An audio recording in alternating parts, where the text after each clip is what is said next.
Good evening, folks. Welcome back to the channel. It's great to see you, as it always is. I hope you're doing well. We move into day 5 over in Wimbledon, and we've got the third round. We've got 8 matches today. As always, we'll be sure to go through each and every one of those, see if there's anything we like the look of. Be sure to get your predictions in the comments. Anything I'm going for personally will be in that pinned comment, as it always is. Make sure you're checking that out. Before we get started, like the video, get yourself subscribed to the channel. If you're new, you can support the channel if you want, and we'll waste no more time with it. How did we all get on with day 4? Much better day for me personally. It looks like I'm going to have to wait till, these games today for Ben Shelton to win just one more game against Dinky. I had Flavio Caboli and good old Shelley to get it done. Much better. I did say I was more than due one today. Rather pleased with that. Unless it all just turns pear-shaped and Ben Shelton somehow manages to shit that one away. I can't see that one happening, but we'll leave that one there and we'll cross that bridge when we come to it. So be sure to get yourself involved. Did you win? Did you lose? Did you just come close? Also, it was a damn shame about Jack Draper, was it not?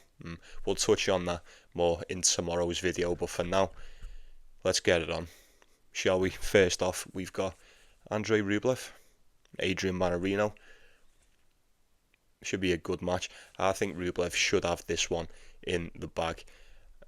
How much deeper am I expecting Mannarino to go in this tournament? I would be very, very surprised if he was to get past Rublev. He's beaten once before, back in 2021. You don't need me to tell you anymore. We've mentioned it pretty much all week, how tricky Adrian Mannarino can be if you're not prepared for him. But I think the last time, especially the last 2 times these played, Andrei Rublev more than had his way with the Frenchman there. I mean, 6-1, 6-2, and then 6-3, a bagel.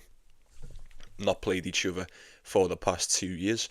I don't imagine Adrian Mannarino has gotten any better, not in personal, but at the same time, Rublev has become very, very fragile over the past season or two. So I do think Adrian Mannarino can give him a bit of trouble in places, maybe even for a set. Andrei Rublev's been far from convincing, even though he's getting wins. I can't take them away from him. Laszlo Jarry, 3-1, bit closer than it needed to be. And then Lloyd Harris, decent in that. He's played 2 games, he's won both of them 3-1, so 4 sets in each, 8 sets in total, and there has been 5 tiebreakers, is that? 5 tiebreakers in 2 games for Rublev. It's not very Rublevish, that, is it? He's winning them. Well, he's winning the matches, but maybe look at a little overs, but I don't know. I think it's most definitely at the end of the line for Adrian Mannarino. 1.3 is what you're currently getting the Russian at. Bit of a price to pay. For a hell of a lot of uncertainty surrounding Rublev, although I'm pretty certain he should be getting it done. Doesn't necessarily mean you can trust them to do so. So if you've got any better ways to approach that one other than just having to sit on Rublev on a parlay at 1.3, be my guest, please do let me know. And then who've we got next? Fuskovic, Monfils, that's carried over. Shelton and Dinky's carried over. Got Taylor Fritz and Davidovich Fokina back once again. We've seen this one, last week, was it not? Eastbourne, semi-finals, that's correct. That was a good match. Close with Davidovich Fokina. I had him on the points.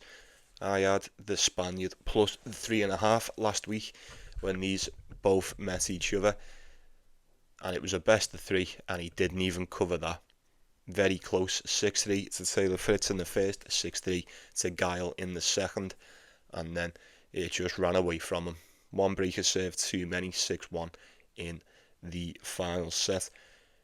You give us 3.5 with Davidovich Fokina in a best of 3, and he couldn't cover that. We're now getting 4.5 in a best of 5. What are the odds he even covers that? Taylor Fritz 1.35 to 1.4. He's played so many games, man, and he's been so good for so long now. It seems like Taylor Fritz has been by far the best player on the grass. One of them anyway. Him and Alcaraz, no doubt. 10 wins, 1 loss. 10 wins, 1 loss on the campaign for Taylor Fritz. He won the title in Stuttgart, had a bit of a stinker over in Queens, but then most definitely redeemed himself in the Eastbourne tournament. Already taken out Davidovich of Fokina on the way. I mean, he's won 5 sets in his last 2 at Wimbledon. Gio and Percy Pericard, Gabe Diallo, taking the distance to get past all these. Well, the 5 sets anyway. I think Davidovich Fokina has had it a bit smoother than Taylor Fritz, to say the least. Brandon Holt and then Van der Sandschulp just dropping the 1 set along the way. I probably couldn't talk it off taking Davidovich Fokina on the points again, although I most definitely wouldn't be going for it. I've still got Taylor Fritz on an outright, a decent outright as well, so if he gets past Davidovich Fokina today, he's going to have to play either Luciano Darderi or Jordan Thompson in the round of 16, and if he wins this, and if he wins that, outright done. Taylor Fritz to the quarterfinals, easy as you like. But he's got quite some work to do yet, still quite some way to go for Taylor. I'm expecting him to get this done. He's been too strong, he's been too good. He just seems to be miles above everyone on the grass. He really does. Even when he's not playing that great, he can rely so much on that serve. It's really done right by him over the past month. I'm expecting Taylor Fritz to get it done. I really am. Say 1.3, it's a little bit steep. I'm not really fancying it. It's a very, very short parlay piece at best. Head to head is 3 apiece now. It was 3-2 to Davidovich Fokina up until last week. Fritz looked really good on the grass in Eastbourne, although I'm not going to say he struggled a bit, you know what I mean? It's 5 sets, you haven't got to win them all in straight sets, but back-to-back 5 sets is far from ideal, especially when your opponent's going to be a hell of a lot more rested. So today could finally be the day where it all catches up to Taylor Fritz. I hope not. I do think he's got more than enough in the tank to get this one done. I'm expecting him to see it through, most definitely. Then we've got Majchrzak at Rinderknech. Should be interesting indeed. I mean, quick tip of the cap to both of these folks. I mean, you probably didn't expect neither one of these to still be here at this point. Getting Rinderknech as a slight favourite. Took 5 sets against Zverev, but he came out victorious in that, and it took another 5 against Christian Garin. He seemed to struggle more against Christian Garin than what he did against Zverev, which is crazy when you think about it, but I don't know, maybe that was just me. Majchrzak though, I mean, after getting past Berrettini in that first round, he turned up and made Ethan Quinn look like an idiot. He did. He made him look like a child. He had nothing for him. Absolutely nothing for him whatsoever. 6-1, 6-4, 6-3. There you go. Say something about that. I had a little bit higher hopes for Ethan Quinn on the day, but after what I seen, I was like, alright, I'm more than aware of the level now. I think Majchrzak's got more than enough to get this one done too. Same for Rinderknech. I mean, 2 back-to-back 5 setters. You know, what are the odds? What are the odds it gets any easier in this one? Majchrzak seems to be playing on pure vibes too, and he's really needed it, because prior to this tournament, he couldn't buy a fucking win. He really couldn't. 1, 2, 3, 4, 5, 6, 7 game losing streak prior to Wimbledon, and he just seems to have snapped into it like that. I think that win against Matteo Berrettini most definitely would have done wonders for your confidence. I mean, it has to, right? Surely it has to. Ethan Quinn, much more easier, a lot more manageable than Berrettini on the day. I just think he's just completely flown under the radar, completely flew under the radar. That's always good for you. It's hard to look past Rinderknech, you know. I always say, you know, you beat Zverev, you should be able to beat the likes of Christian Garin and a Majchrzak, but you haven't been able to fault the pole whatsoever. I'm expecting this one at the very least to just be tight, like the majority of these Rinderknech games are. Tiebreaker over 3.5 sets probably seems to be the wise choice in this. It's a perfect opportunity for both of them. Who wants it most? We shall most definitely see that today. And then who's next? I wouldn't mind taking the poll there. As a dog, I'm just saying 2.2 for Majchrzak. Not too bad. Not too bad at all. I've got Bellucci. Good old Bellucci and Cam Norrie. What did Bellucci do to Rinderknech the other day? Fuck me. Jesus Christ, I didn't see that one coming. He looked good against Ollie Crawford, but he just fucking put Lechechka down, didn't he? I don't understand what happened in that, but he looked really good. I mean, I was watching that game and I'm sitting there thinking, if you play like this against anyone, he's probably going to win Wimbledon. No word of a lie. Cam Norrie beat Big Foe. We said it would happen. We understand. We understand the deal with Big Foe now, don't we? If we're not in the States, you're just not trusting him. That's just the way I see it anyway. We said it a while ago. You just can't trust him to do shit in the spots where he should. It's a fact. It's a fact. Good win from Cam Norrie, nevertheless, but probably doesn't hold nowhere near as much weight as it probably should. He's looked decent. He's been playing really solid tennis. Batista Agut and Big Foe both in for. I mean, Bellucci, man, that performance against Lechechka, that's got me hesitant to bet against them. I can tell you that. Cam Norrie will obviously be the favourite in this one, I expect. So 1.6, it's quite a decent one. You think he wins? He'll definitely have the crowd on his side, so that'll work wonders for you. I don't know, man. Bellucci turns up and does what he done to Lechechka. I don't think there's many that stand a chance against that game on that day. Now, it's always very hard to replicate such a performance, but if there's ever a time to do it, it's most definitely now. It's just, you know what, it just still feels a bit too soon for me to trust Bellucci. We've said, haven't we, a couple times, he was bang out of form before we come onto the grass. It was only since Eastbourne where he started winning games. I couldn't do it. I don't think over 3.5. I would have to go over 3.5. I would have to assume that both of these are more than capable of taking a set off one another. Little tiny bit of cash coming in on Bellucci. You kind of expect it though.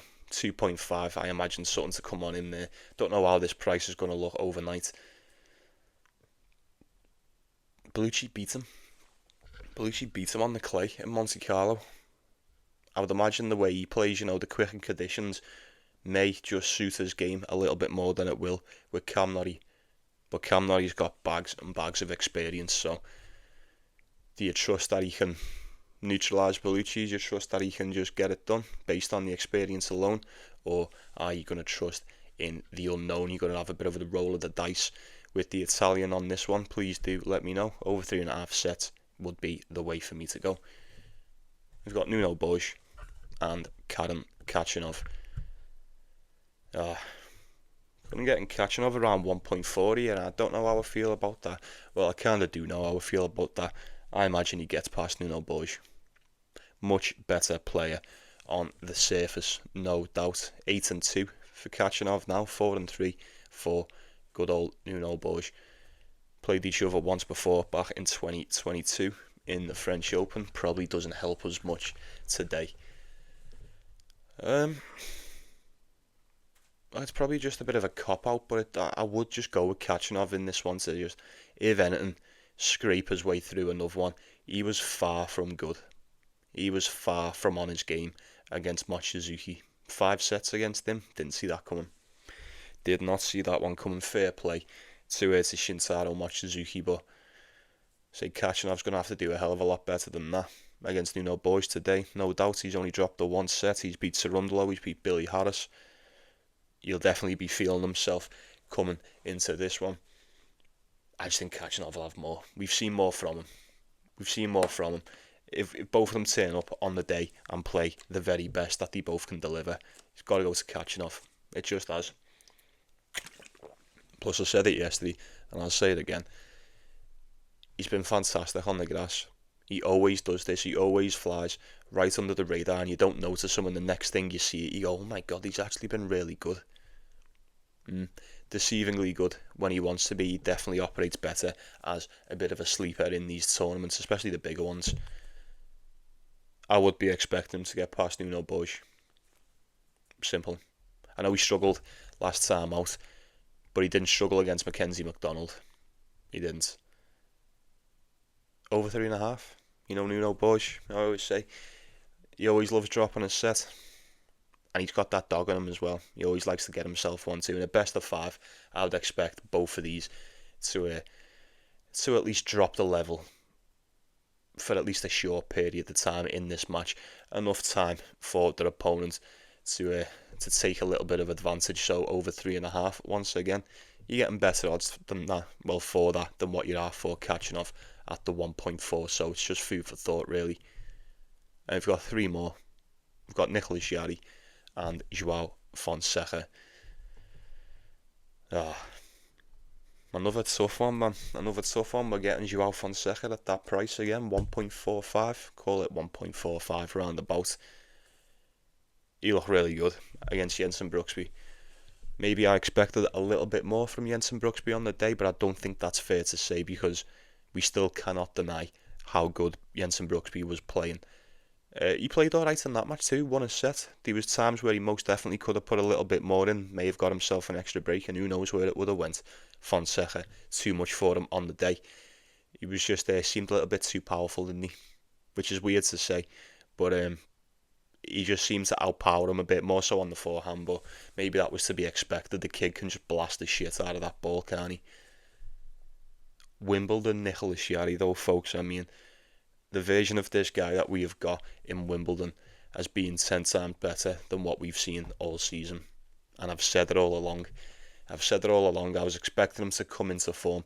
I'm very shocked that it's taken until the start of July to do so, but what are you going to do? He's went 8-3 on the grass. Fonseca's went 3-2. Nicholas Jarry's looked good, man. He was by far the best in qualifying. Didn't drop a set. He smoked everyone. Came back and beat Holger Rune. Happy days. And then had a very, very easy time out against Leonard Tien. He just smacked the shit out of him too. Straight sets. 6-2, 6-2 and 6-3. Say something about that. Danger. I think João Fonseca's just slowly entering the danger zone in this one. He could be. He very well could be. You're getting 4.5 points, 4.5 games for Nicholas Jarry, and I probably couldn't talk you off taking that either. They've both been good. I do think Fonseca had a slightly tougher time out with Jensen Brooksby, but that's probably only due to him being a better player than Leonard Tien, if I'm being honest, but I think Fonseca would have probably beat him too. Plays good, man. He looks inspired for these big tournaments, doesn't he? He really does. Nicholas Jarry, although I've just said he's been fantastic in Wimbledon, he's been one of the best. Evidently, he's been one of the best, been one of the most efficient, no doubt about that. It's just weird the way this has just came all of a sudden. It's just sprung upon us all of a sudden. You didn't even see him easing into this in the warm-ups or anything. He's just come to this, flew through qualifying. And here he stands against João Fonseca, 2.8. Look, the way Nicholas Jarry's playing at the moment, I couldn't talk it off of that whatsoever. But people like to get the pitchforks out if I ever go against João Fonseca. So 1.4, if that's the price you don't mind paying, then you go ahead and pay it. He probably gets it done.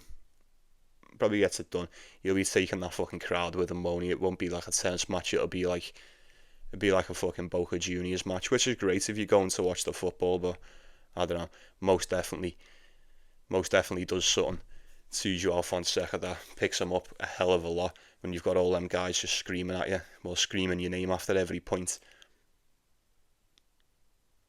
1.45, like I say, you pay your money and you take your choice as always, folks. It's entirely up to you, that one.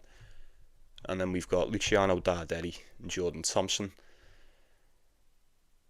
Just when you think it's just not getting any easier. It doesn't get any easier. I can't believe both of these. Well, I can believe pretty much both of them is still here. Actually, I don't know what I'm talking about.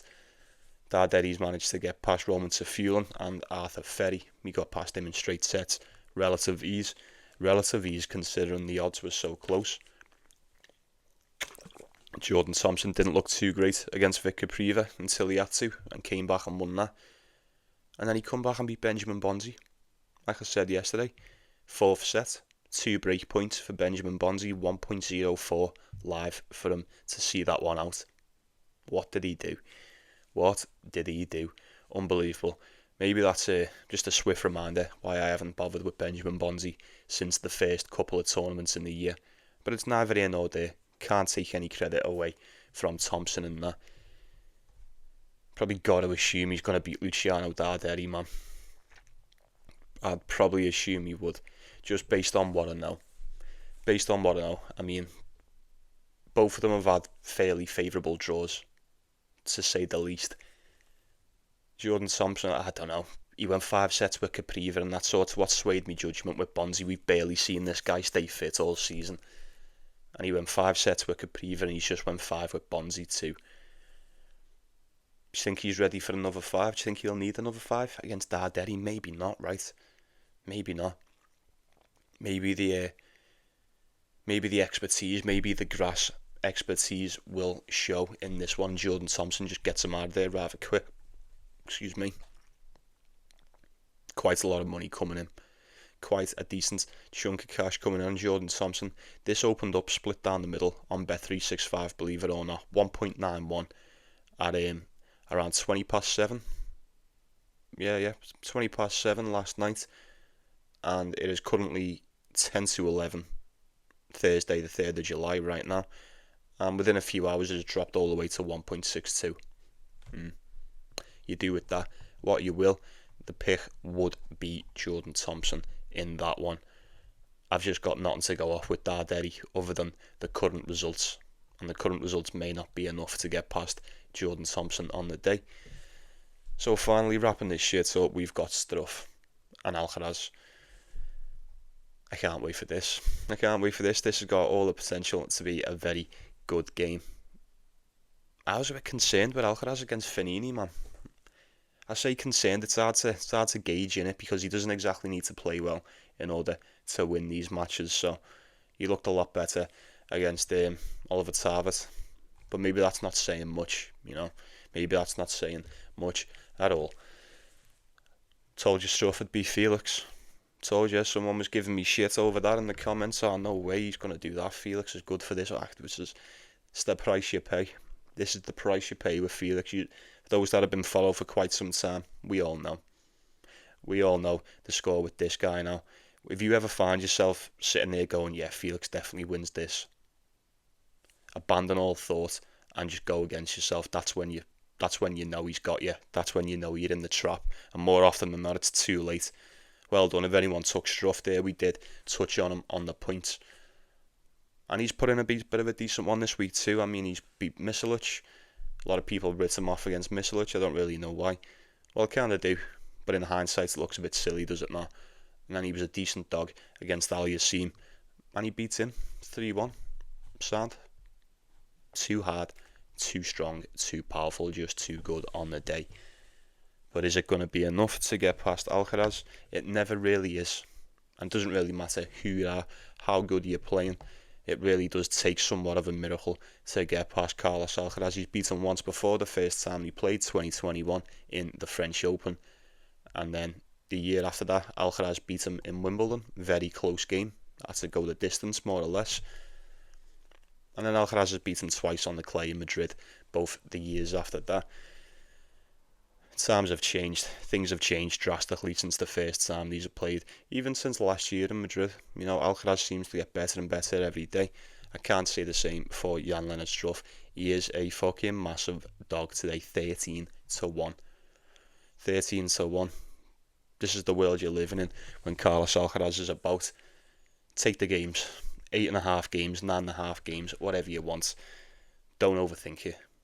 It's the same formula that is applied to all these big favourites all week. You're not taking 1.03. I've seen people moaning about like people getting beat. Zverev ruined my slip, or like Jack Draper ruined my parlay. It's like they were like 1.04 to win that game. Like, are people taking that? I didn't think people like that existed, but they must. But surely you don't need me to tell you can't take that. You can't take that. If you're taking 1.02 fucking bets on parlays, that's it. You need Jesus. Fact. I'd be looking at Struff. I'd take Struff plus the 8.5 plus that 9.5. Fucking hell, buy a game 10.5. You're still getting better than 1.03. And just hope. And just hope you can keep it close. That is where the value's gonna be in there. But you pay your money, you take your choice, and always you pick your poison. And we're gonna wrap this shit up, folks, because I'm running late for work. Thanks for watching. I appreciate you all. As always, you take it easy. Yeah, you take care of yourselves. You take care of one another. Most importantly, like and subscribe. Like and subscribe. Fingers crossed, Ben Shelton can win that one game today, and then we will most definitely start to build on that. Fingers crossed for the outrights too. They're looking in good shape. Go and check them out in the pinned comments. But see you later, folks. It's always a pleasure. Have yourself a good night.